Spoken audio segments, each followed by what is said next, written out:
Patuloy ang paghihigpit ng seguridad sa mga paaralan kasunod ng mga insidente ng karahasan.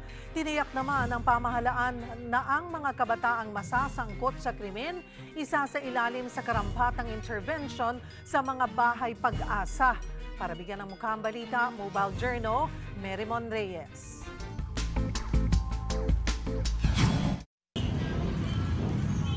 Mahaba ang pila ng mga estudyanteng papasok sa eskwelahang ito sa Tondo, Maynila kaninang umaga. Sinisipat kasi ng mga gwardiya at school staff ang mga bag ng mga estudyante.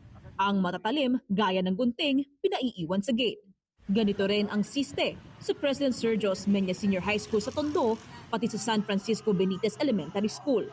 Sa Batasan Hills National High School sa Quezon City, may gamit palang handheld metal detector. Dati na raw nila itong ginagawa, pero pinaigting pa kasunod ng napaulat na karahasan sa paaralan tulad ng pamamaril sa Tacloban, Leyte at pananaksak sa Cavite.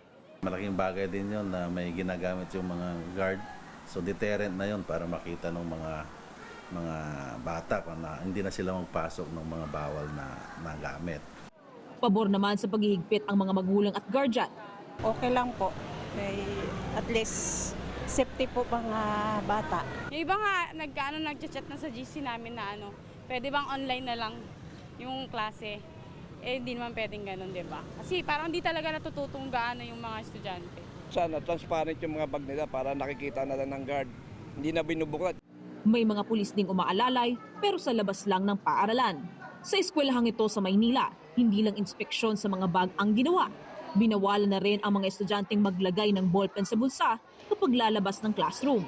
Pinaigting din ng paaralan ang counseling o pakikipag-usap ng mga guro sa mga estudyante. Pinaka-pinupunta namin sa bata ngayon is don't be afraid to reach out. Don't be afraid to speak up because we're always here to help. From the faculty members, the staff, even the utility. Dumaraan ngayon ang mga Children in Conflict with the Law o CICL sa Intensive Intervention Program ng gobyerno. Pwede silang dalhin sa mga bahay pag-asa, gaya ng Molave Youth Home sa Quezon City na isang 24-hour residential and rehabilitation center. Sa ngayon, may 138 CICLs dito na nasasangkot sa iba't ibang klase ng krimen gaya ng robbery, rape, murder at illegal na droga. Lahat sila may kanya-kanyang bunk bed, hiwalay ang babae sa lalaki. 4 a.m. ang wake-up call at 9 p.m. naman ang lights off. Sumasalang ang mga CICL sa individual counseling, educational services at life skill sessions.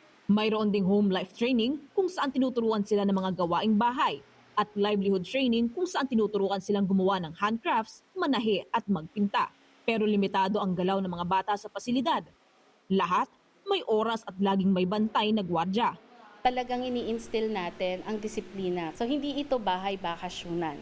Ito ay facility kung saan nagbibigay ng reforma para sa mga CICL. Hindi siya malaya sa loob. They are also deprived of their liberty. 2 beses kada linggo lang pwede ang dalaw. Maaaring manatili ang mga CICL dito nang hindi bababa sa 1 taon. Mga social worker ang magre-rekomenda kung pwede nang makauwi ang bata na kailangang aprubahan ng korte.